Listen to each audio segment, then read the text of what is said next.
You're listening to BizQuik. This is where Julie and Corey provide quick and useful information to small business owners. BizQuik is the podcast where small business owners get to showcase their businesses and receive expert advice and guidance in areas many entrepreneurs struggle with. And you, the listener, get solutions, tips, and tricks on real-world topics that many small business owners face. Julie and Corey are the experts small businesses hire when they need solutions. And the BizQuik podcast is just one way they deliver those solutions. Let's start the show.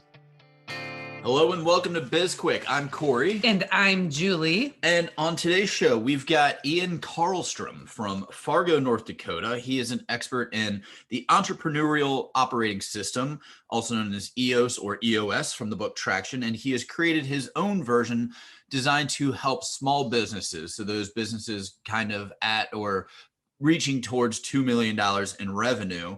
And he's designed his own light version of that. And we're going to talk to him in a little bit about that and growing leadership teams. But before then, Julie and I are going to jump into what it is, in our opinion, to grow or build a strong leadership team.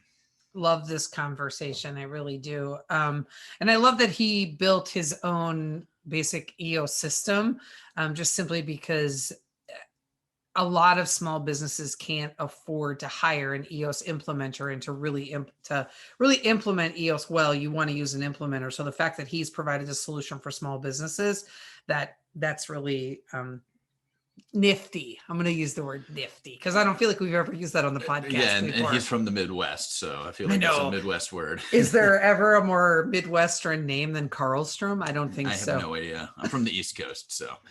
Okay. Leadership. Yeah. And it's, we've talked a lot in regards to building foundation for your business. We've talked about building a team, personal development, and all that, but I don't think we've talked about building a leadership team. And that's very, very important when it comes to growing a business, because as most of our listeners know who have ever owned a business or who have grown a business, you can't do everything all the time, especially when you get larger. So having a good group of people who you can trust and delegate to is critical so that you can get some sleep, take a vacation, be successful, etc. Mm-hmm. But how do we go about doing that, Julie? Well, I think it starts with hiring based on core values, right? So when you have your business and you've got that solid foundation and you've got core values in place, all of your hiring and firing should be done against core values, right? That's how I would start it. So if somebody's in alignment with your core values, then they're at least going to be a good fit inside of the organization. And then I say you start either developing people into leadership roles, or if you're hiring into leadership roles, then you really need to understand what type of leader they are, how they lead others, and how they're going to mesh with the rest of the leadership team. But does that apply to everybody? Do the core values apply to everyone? So let me give you an example. Let's say one of your core values as a business is to have fun. You like to have a fun, we're going to have a ping pong table in the break room type of business.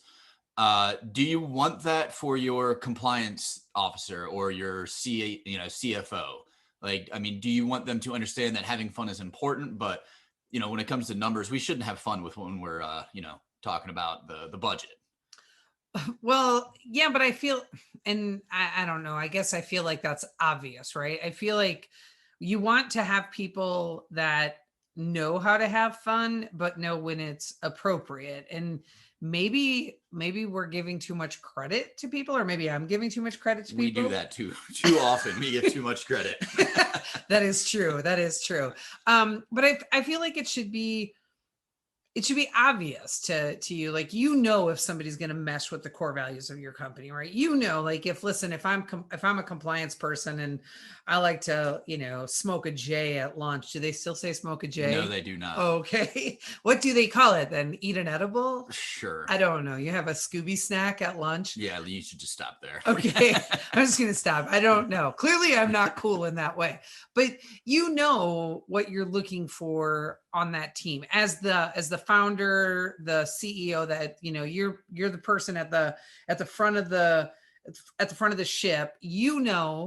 If somebody is a good fit for your team culturally based on core values. And I can tell, like, if you're going to be fun, like Corey, you're a perfect example. You're fun, but you're not fun when it comes to the numbers, right? Like I know we're going to get straight answers on how we're doing financially with you. And I don't worry about our taxes not being filed or anything like that. But I also know that you know how to have fun and you've got that balance that works in there. And I feel like that's sort of what I mean when I say you hire on core values.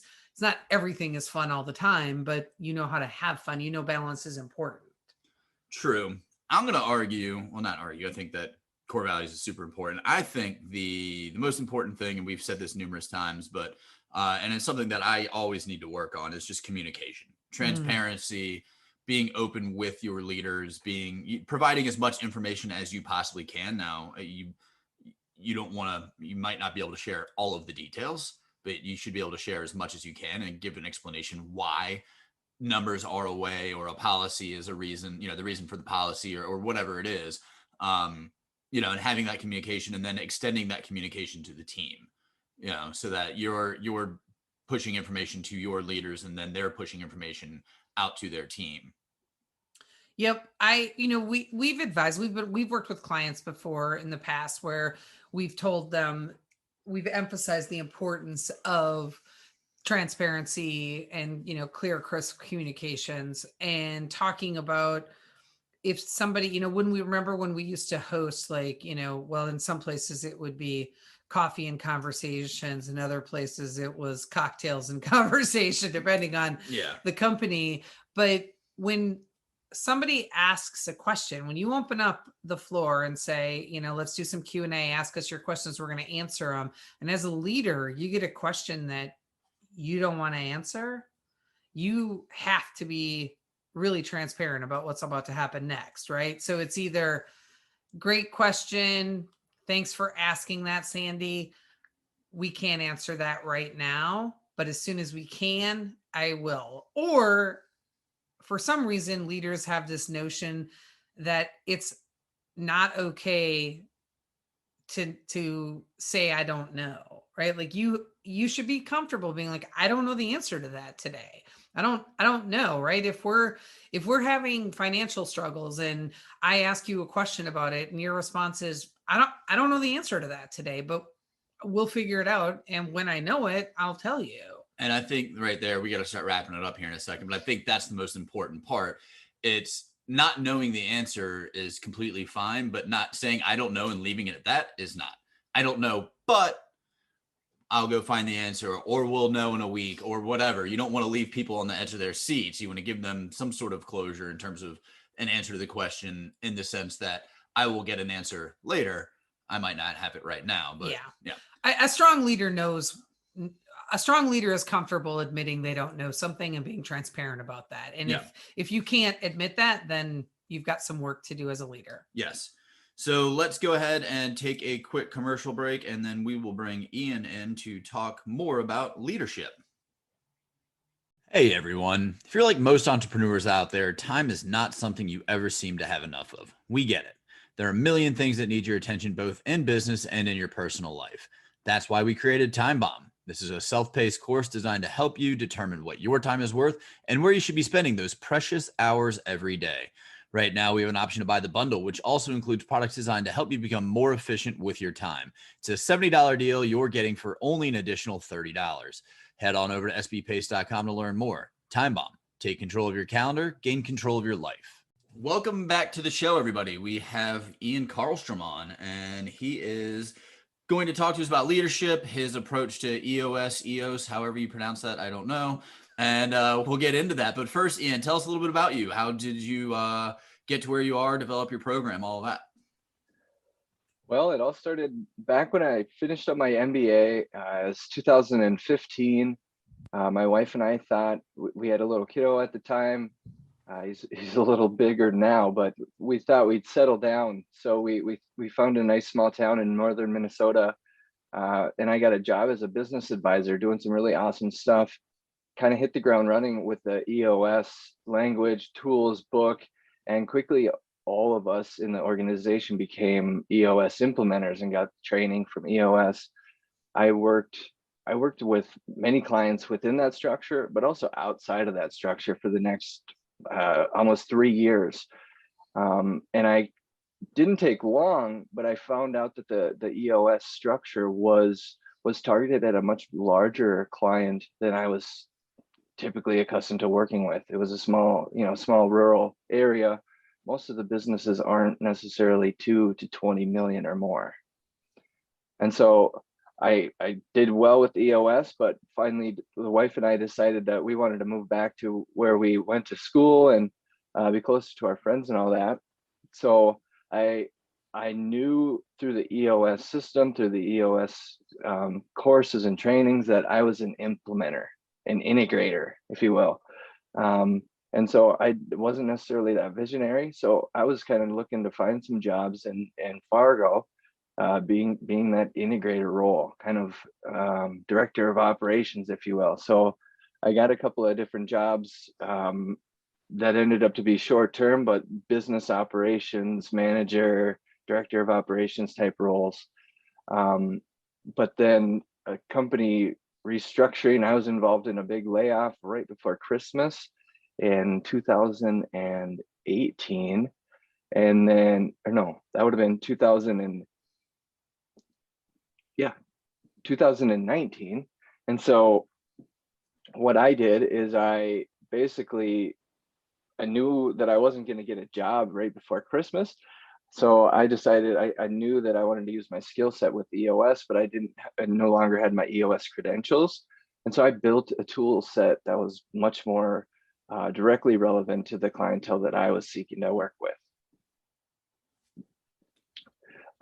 I did that for about 6 months before I got recruited into my current role as a business advisor still, but I learned a lot of things, and I still have this big old box on my shelf for small businesses that are really smaller than that $2 million mark. Oftentimes they have some employees, but they're really struggling to kind of hit over that, they're kind of stuck in that spot. There's a lot of hurdles, a lot of challenges for a small business. So this really takes a lot of those core essentials from, communication structures and meeting structures, to tying the vision down to the goals, down to the weekly metrics, a lot of the same stuff that EOS does, but it's in every management book that you'll read about.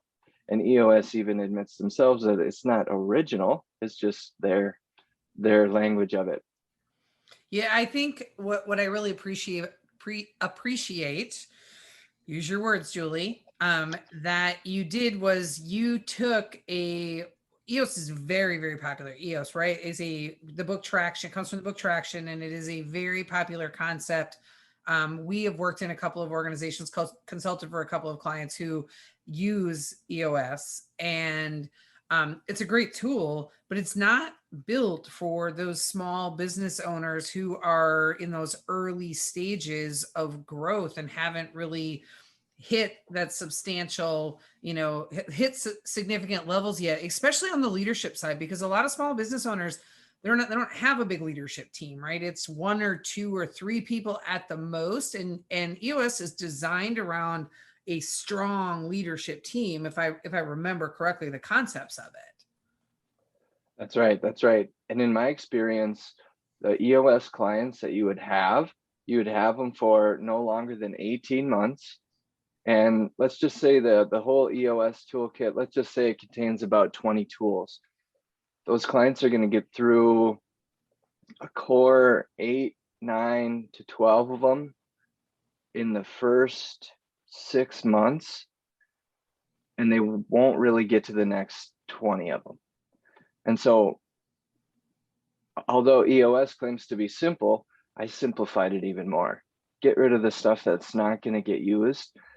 Make something that's immediately helpful, that it's simplified language that any team of working people, they can be a college team on a project, or it could be a business. Any team of working people has to have a core fundamental skill set of how do we communicate, what are our goals, how are we measuring those goals, what's the end vision, and what's everyone's role in getting there. And at the end of the day, I believe everything else is sort of fluff if you can't get through those 5 concepts really well. And you said that you've gamified the approach. How exactly does that work? So what I like to do, maybe it's not a huge successful fun game, quote unquote, if you will, but at the end of the day, every business that I've worked with has somewhat of a weekly meeting, whether they call it an ops meeting, staff meeting, sales meeting. I mean, they're there and they're rotten. Nobody loves them. So what I did is I tried to turn that space into a time when a team can come together and sort of have fun, right? While still covering those core concepts that they need to get through during that time. And so I turned every person into a player, a role. And so now we can distinguish between individuals as humans and their roles in the company. And that later comes into play, which makes performance reviews and other things very helpful, or very, very easy. But we kind of separate the people from the players, even though the people are the players, right? And we've turned essentially the vision, the goals, and the metrics, we've turned those into the game. And so the game is what are our goals?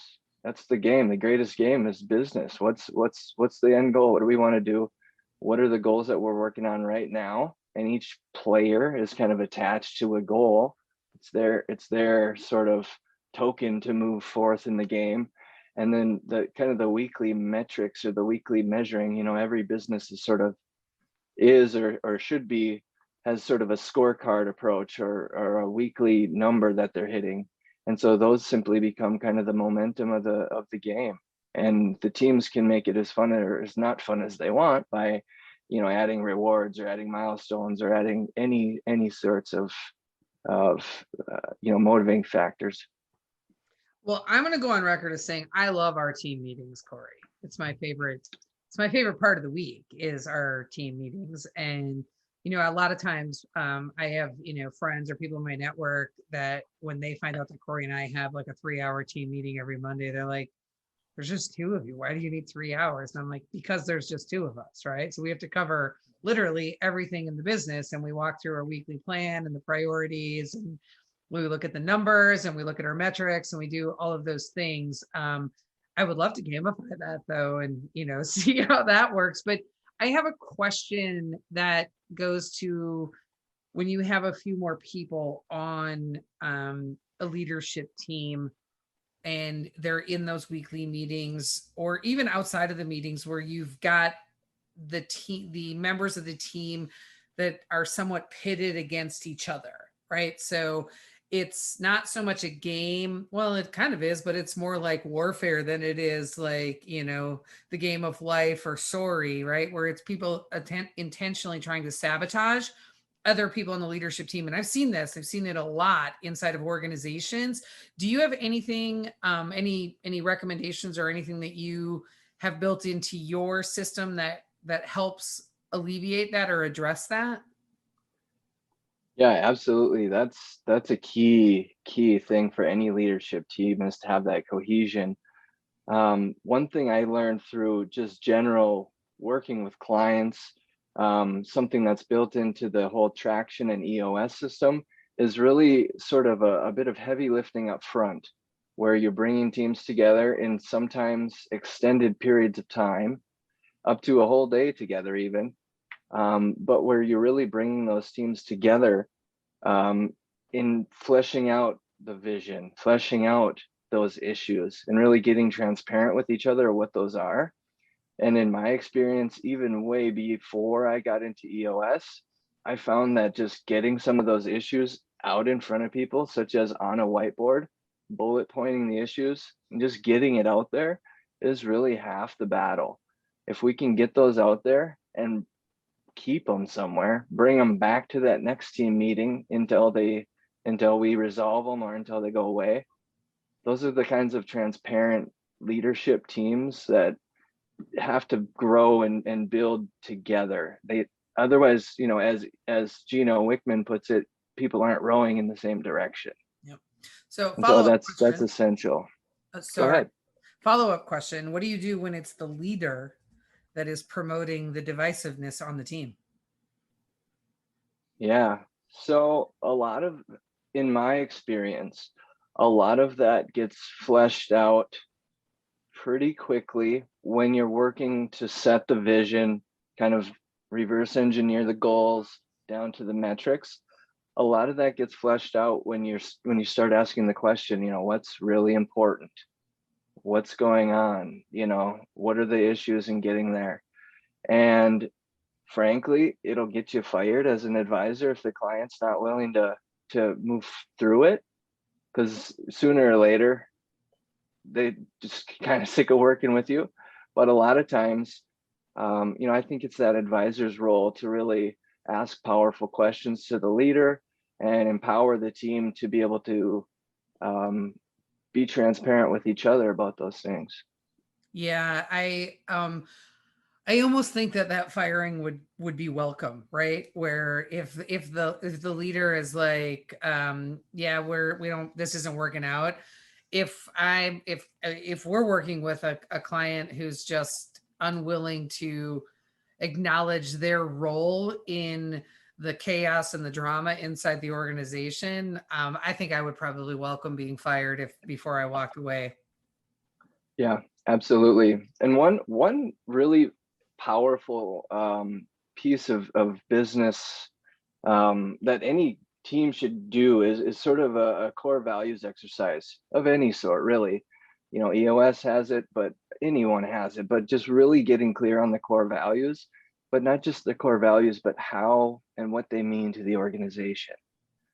And that is so powerful, because you'll get some people that believe that, quick and dirty and scrappy is the culture, while some believe in a more refined, prove it before you do it culture. And if you force those people to come together and say, what is our core value? They kind of have to move through that.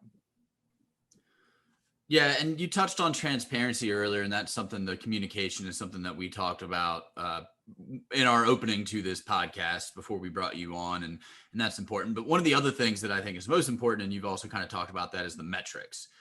Because for me, it's all about the numbers. You can't manage a business unless you know the numbers, and you can't create goals, track, et cetera, et cetera. So how do you go about doing that? And I mean, how do you get people to, I don't know, adhere to those goals? Yeah, well, what I find in a lot of the clients that I work with is that they already have a core set of numbers that they're measuring. They already have something in place, which is typically measuring too late. And so they're measuring the end goal. And by the time they don't hit it, they don't necessarily know why it's there, or why it's missing, I should say. And so what I always like to do is talk about what can we measure that tells us something about something else that's important before we get there. I always like to use the drowning deaths and ice cream sales example. You want to prevent drowning deaths. You want to staff your lifeguards before they happen, because you don't want to just wait till drowning deaths happen to start responding. But what are those indicators that tell you that a drowning is going to happen? It's impossible to know. Well, we could watch ice cream sales, because if some street vendors out there selling ice cream like there's no tomorrow, probably means it's a hot sunny day, and those people might be going to the beach swimming too. And so it's all in business. It's about what can you measure that tells you predictively about other things in the business. So I always like to kind of reverse engineer the goal. What's the end goal? Reverse engineer the process of how do we get there. And so if leads is the end, or if sales is the end goal, we got to figure out how many leads and how many, cold calls it takes to get there. It can become much more complicated depending on the business, but it's all about really challenging the team to come up with what are things that we can measure consistently. I always tell people it doesn't have to be perfect measurement, but it has to be apples to apples. It has to be the same every week.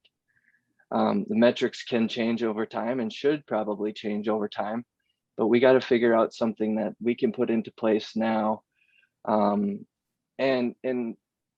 I don't want any person on the team to really ultimately have more than one. In a perfect world, if we can get everybody on the team to have one number that they report to, back to the team every week, typically through the course of building trust and through the course of building transparency and letting people know that accountability doesn't mean that you're in trouble. Accountability is a good thing, welcome that. We're going to show them that by hitting that number, it's going to be good for them, be good for the team. So it is a process to kind of build that trust, but it's also a process of having them believe and buy into the metric. Yeah, and I think that the important thing that you were touching on then in there is just really understanding the numbers and why they are what they are. Because a lot of times people would look at that ice cream sales and say, oh, ice cream sales are up, we better hire more lifeguards. And then you look at them, but you're in the middle of the desert. You don't need to hire lifeguards. We need to think about something else. Like, yeah, ice cream sales are up, but why are they up? And what's that downstream effect? Yeah. So sometimes it's just a matter of getting a little bit more creative than just simply measuring that end goal. Otherwise, it's oftentimes too late, comes too soon. You didn't hit the goal, but now you don't know why. Yep. Yeah, I love that. I kept thinking as you were talking through that example and the importance of the, the measuring and the metrics, and everybody has one number they should be like reporting against or working against week over week, is that concept of the concept of consistency, right? And doing, taking action every day or every week, depending on the frequency in which you're doing it over and over and over again. That consistency is what really gets you traction inside of your business, and being able to measure that and know, like, I know the actions that I take with being responsible for sales are important to what we're ultimately going to end up closing. But if we only measure at that point of close, then we're missing all of the other data that feeds into it, which is what actions did I take? What was I doing with the pipeline? What was I doing day over day over day to continue to keep people in the pipeline warm or build the pipeline up or grow sales? And it's all about that, the consistency and the actions, the small actions that you take every single day. Yep. And if you pick a couple of places along the pipeline to measure, maybe cold calls, leads, closes, and then delivered sales. If you're not hitting the delivered sales number, you might find out that you have a gap in your closing, or somewhere after closing they fall off. And so you can get a little surgical if you find kind of more pain points with the business in that process. Yeah, and understanding the process is such an important part. And just real quick, I've told this story before, but I had this lab when I was in college where I had to go do some cold calls for this hotel. And if you measured the number of calls that I made versus the success rate, the number of closes, if you're measuring just the number of calls and you had some sort of metric of, oh, well, we hit 2% or whatever, it was exactly 0%. It might be a negative number with me, because I was not trying, I was not the right person. But again, that metric was pretty much worthless for me because I didn't care. I just needed to make 200 calls in the day, and that's all I had to do. So yeah, it's good to understand the numbers and understand that process and why those numbers are what they are, and making sure you have the right people in the right place, because I am not a person to make cold calls. He's barely a person to make warm calls. I don't even like that negative percent there. Yeah. Yeah. What, from a leadership and communications perspective, I just would love to hear your thoughts on the importance of that and how that, I know that's the first one on your list, is the communication piece. So can we talk a little bit about that? I'm very curious to hear your thoughts there. Yeah, I mean, that is so huge. Small business owners are wild. They're a wild bunch out there, and a lot of them are visionaries. Okay. And visionaries traditionally are hard at communicating well. They're all over the place. They have 1,000 ideas, and they execute on Corey's amount there, 1% or negative percent of those ideas. They're all over the place. And so in my experience, when we can kind of harness their skills of generating great ideas, pairing them up with the other skills of the team, the integrators, the implementers, the detail people, and if we can grasp onto just a small handful of those ideas and try to move forward together, rowing in the same direction, what we find is that, if you look at a real estate property management group, right? They might have several hundred properties, and they have many different positions throughout the organization, from maintenance to house cleaning to, etc. All the people in the business are at capacity. Naturally, everyone is.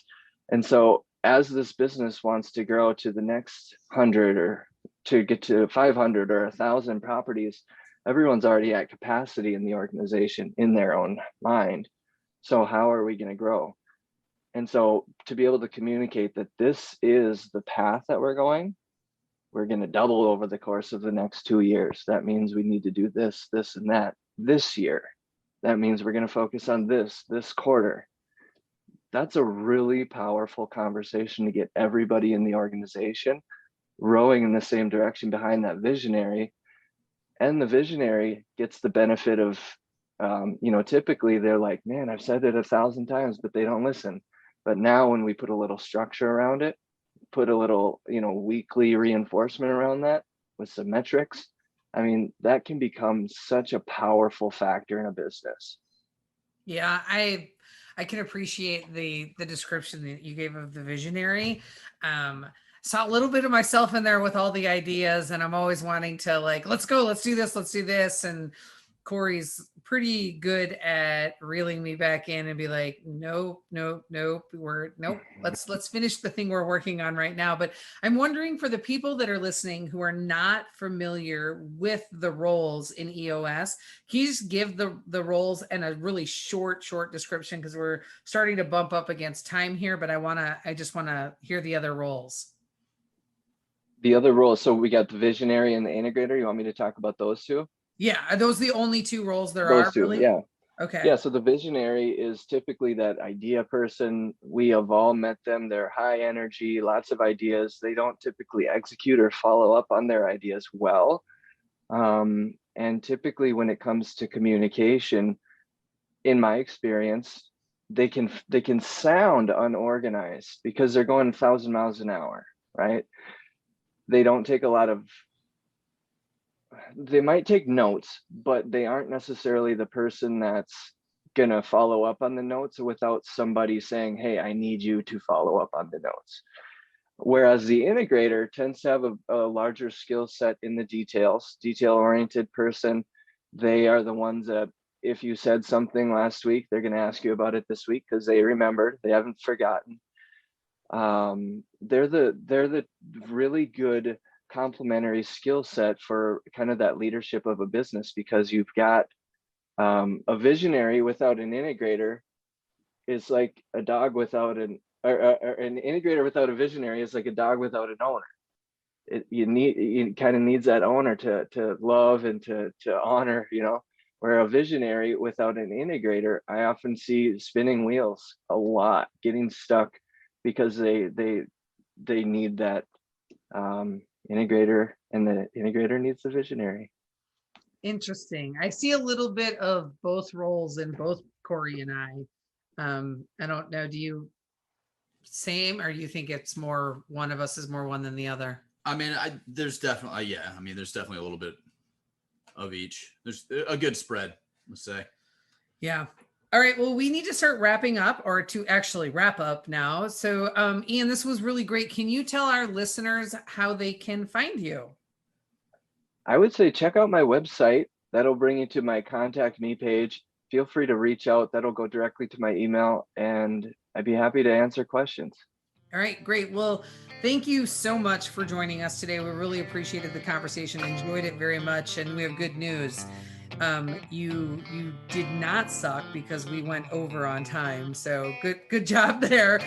Thanks to our listeners for tuning in, and we're going to put Ian's information in our show notes so people can easily find him and connect with him and ask all the questions they have. And you can connect with us on social media. We've got our social media accounts out there, the LinkedIn, Twitter, Instagram, and Facebook. We also have a YouTube channel, and you can find out about our entire business, find all of those links and everything on sbpace.com. And while you are out there, you can subscribe to our podcast. We would love it if you subscribed, liked us, and gave us a review. We are big fans of feedback. And you can reach out to us about any topics you might want us to cover, or if you want to be a guest on the podcast, we've got a form on our site at sbpace.com, and you can fill that out. And while you're on our website, click through to buy our book, Seriously Now What? A Small Business Guide to Disaster Preparedness. It is a #1 bestseller on Amazon. It has a digital workbook download that you can get from our site as well. And if you've already purchased it, please go out there and give us a review on Amazon. Every review, positive or negative, helps. I'm Julie. And I'm Corey. And this was BizQuik, helping small businesses across America.